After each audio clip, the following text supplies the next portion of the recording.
itu kita akan melihat pemikiran para ulamanya mengelompok menjadi dua kelompok besar.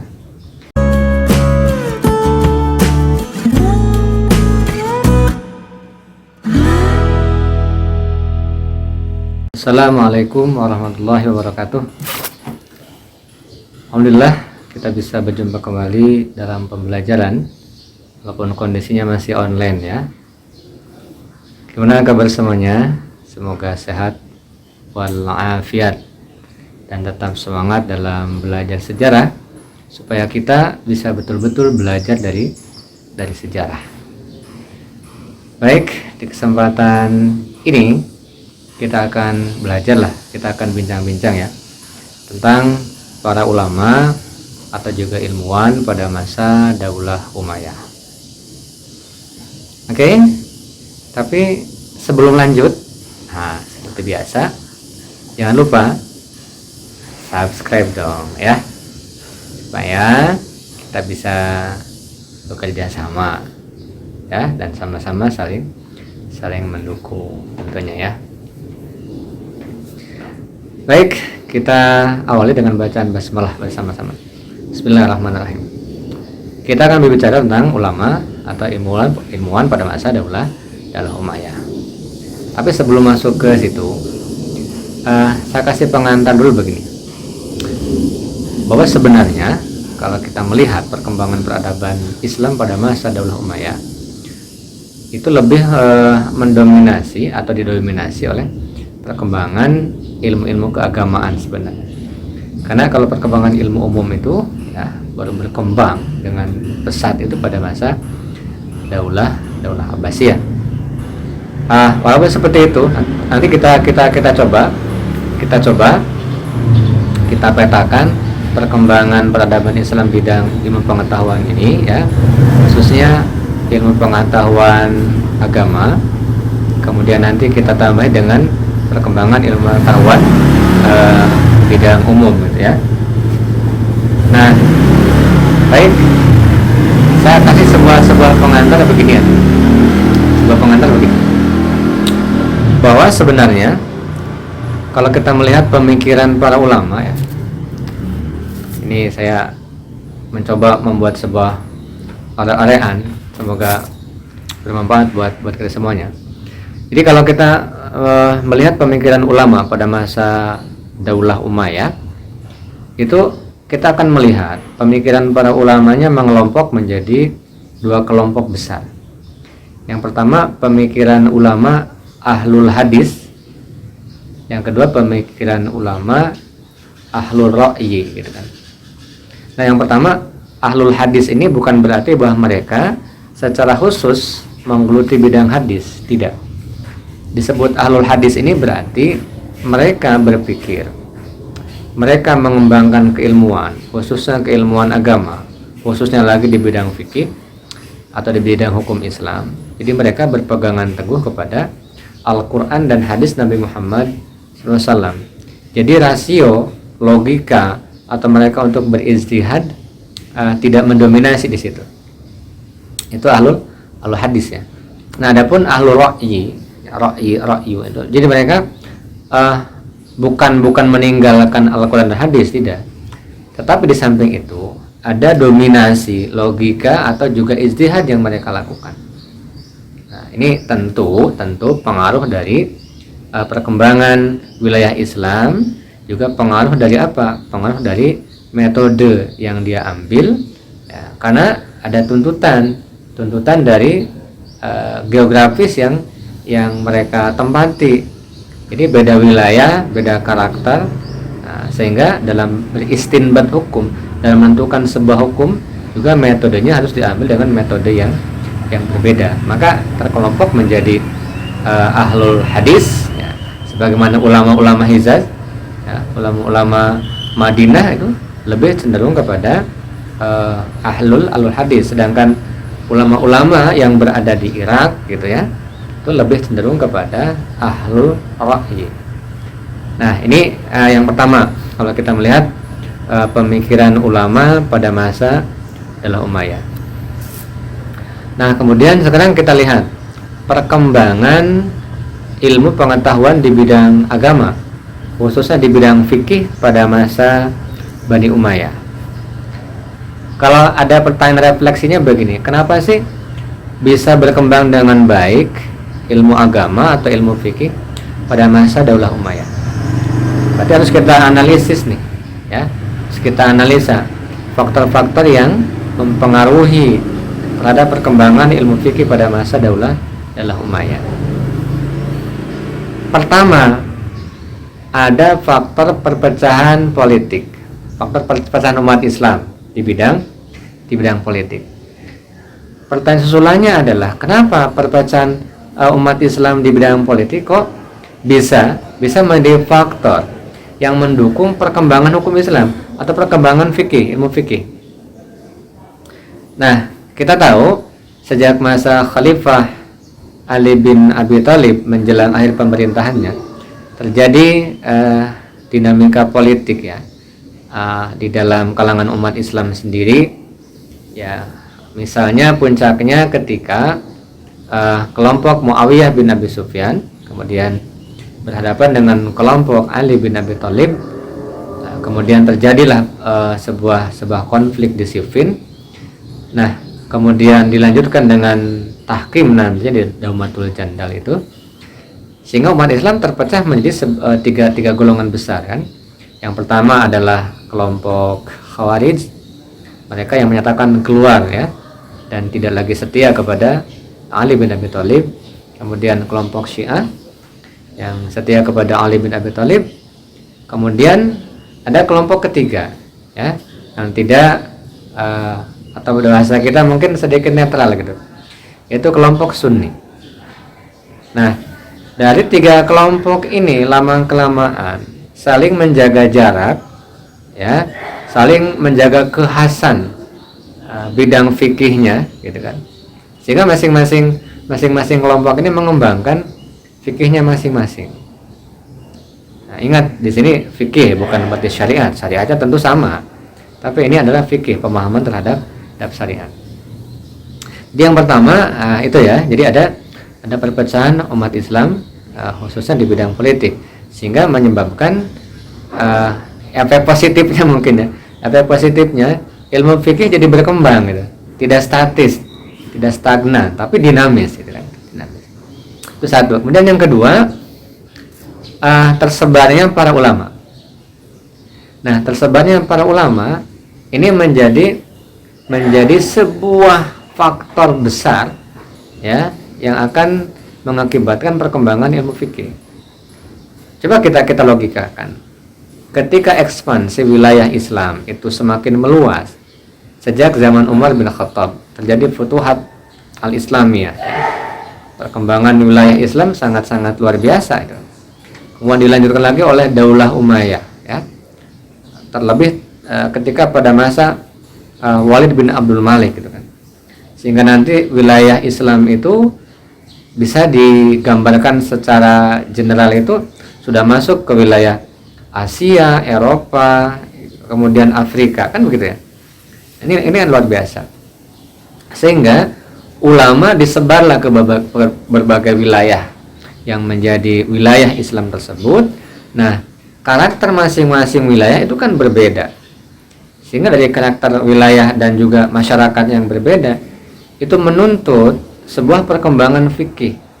Ya, mungkin ada permasalahan ketika dicari dalam Al-Qur'an, dalam hadis belum ada, ya, permasalahan yang sifatnya kontemporer saat itu, permasalahan yang sifatnya baru saat itu. Nah, sehingga disitulah terjadi warna-warna perkembangan ilmu fikih. Nah, kemudian kita lanjut nih, setelah kita menganalisa, kita berlogika dari aspek sejarahnya, kenapa sih ilmu fikih, ilmu agama di dalam peradaban Daulah Umayyah bisa berkembang dengan baik dibandingkan dengan pada masa Khulafaur Rasyidin. Jadi begitu, ya, tadi, ya, karena ada ekspansi wilayah, ada penyebaran para ulama, juga ada konflik dalam aspek politik di kalangan umat Islam yang menyebabkan ilmu fikih bisa berkembang dengan baik. Nah, sekarang Mari kita lanjut sekarang tentang para ulamanya, para ilmuwannya yang muncul pada masa Daulah Umayyah. Ini sebenarnya bisa dieksplor lagi lebih jauh ya. Ini hanya sebatas penjabaran besarnya saja, garis-garis besarnya saja. Baik, yang pertama kalau kita mengikuti ya buku siswa, yang pertama perkembangan ilmu hadis atau ulama-ulama di bidang hadis ya. Ulama-ulama di bidang hadis. Nah, yang paling terkenal ulama bidang hadisnya adalah Ibnu Syihab Az-Zuhri ya. Ibnu Syihab Az-Zuhri ketika pada masa Khalifah Umar bin Abdul Aziz memang kodifikasi hadis dilakukan. Jadi Umar bin Abdul Aziz kan memerintah tahun 717 Masehi sampai 720-an Masehi ya, kurang lebih 3 tahun. Kemudian hadis baru dikodifikasi dengan serius. Sebenarnya sejak sebelumnya juga sudah ada kodifikasi, tapi sifatnya belum resmi, hanya sifat pribadi untuk kepentingan pribadi dan kelompoknya masing-masing, kan begitu kan. Tapi pada masa Khalifah Umar bin Aziz, hadis kemudian dikodifikasi dengan baik. Nah, salah satu ulama hadis yang terkenal saat itu yang ditugaskan, yang diamanahi adalah Ibnu Syihab Az-Zuhri. Sehingga hadis bisa dikodifikasi dengan baik, walaupun hasil finalnya Khalifah Umar bin Abdul Aziz memang tidak menyaksikan karena sudah keburu wafat. Nah, kemudian yang kedua, bidang tafsir, ulama-ulama yang bergelut di bidang tafsir. Nah, di bidang tafsir ini ada ulama yang orientasinya di madrasah Makkah gitu kan.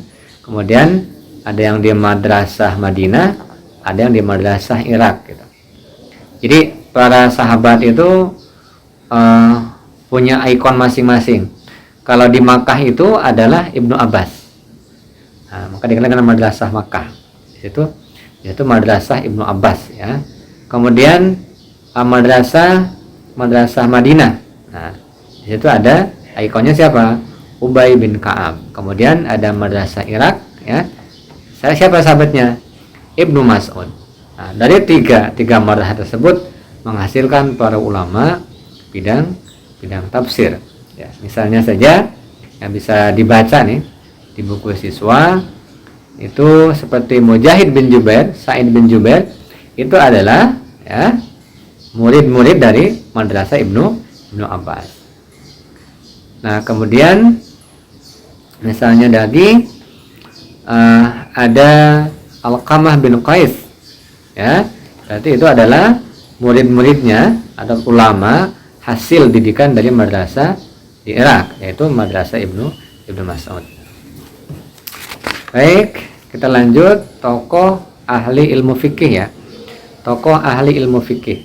Nah, di sini anak-anak kalau dilihat nih ulama-ulama fikih ya, didominasi oleh ulama-ulama tabi'in pada masa Daulah Umayyah ya. Ada Alqamah bin Qais, kemudian ada Al-Aswad bin Yazid gitu kan. Kemudian ada Hamad bin Abu Sulaiman ya. Guru dari Abu Hanifah atau guru dari Imam Hanafi kan begitu. Nah, jadi sebenarnya bisa diekspor lagi ulama-ulama bidang fikih. Sebuah contoh begini. Imam Hanafi sebenarnya walaupun para sejarawan lebih memasukkan bahwa Imam Hanafi atau Imam Abu Hanifah itu ke dalam ulama fikih pada masa Daulah Abbasiyah. Tapi kalau kita melihat kelahirannya gitu, itu kan kelahiran pada masa Abdul Malik bin Marwan. Jadi Khalifah Abdul Malik bin Marwan itu kan Khalifah Daulah Umayyah. Nah, pada masa kekhalifahan Abdul Malik bin Marwan lahirlah siapa? Lahirlah Abu Hanifah yang biasa dikenal dengan sekarang Imam Abu Hanifah atau Imam Hanafi, yang menjadi salah satu mazhab dalam fikih adalah mazhab Hanafi. Berarti kalau kita melihat dari aspek kronologis lahirnya dan masa hidupnya, maka Imam Hanafi juga bisa masuk ke dalam ulama fikih pada masa Daulah Umayyah. Walaupun nanti pemikiran besarnya ketika menghasilkan karya-karya besarnya, misalnya Fiqhul Akbar dan seterusnya, itu pada masa Daulah Abbasiyah. Baik, kemudian berikutnya tokoh ahli tasawuf ya. Tokoh ahli tasawuf. Kalau tadi ada ulama hadis, kita kenal dengan muhaddisin. Ada ulama fikih, kita kenal dengan fuqaha. Ada ulama tafsir, kita kenal dengan mufassir. Nah, ini ulama di bidang tasawuf. Maka kita kenal atau sebutannya adalah sufi ya. Ulama di bidang tasawuf. Nah, tasawuf itu seperti apa?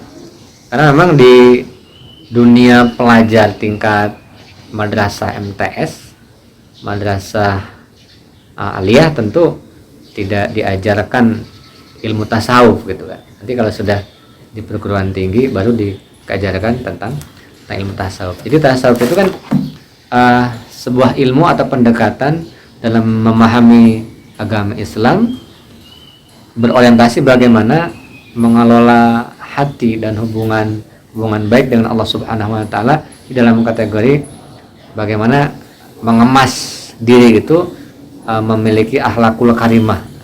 Ini adalah tasawuf. Maka nanti dalam tasawuf ada tariqat ya. Ada jalan-jalan yang harus dilalui supaya bisa menjadi seorang sufi kan. Nah, ulama tasawufnya di sini ada Sa'id bin Musayyab, Hasan Al-Basri, Sufyan Ats-Tsauri. Tidak perlu dibahas dari aspek biografisnya ya. Nanti bisa dieksplor sendiri lah. Ini hanya sekilas saja. Nah, kemudian ulama ahli bahasa dan sastra. Ya, yang terkenal itu ada karangannya siapa di sini? Kalau kita melihat anak-anak Sibawayh ya. Sibawayh, dia mengarang sebuah buku tentang tata bahasa dan sastra, yaitu judulnya Alkitab.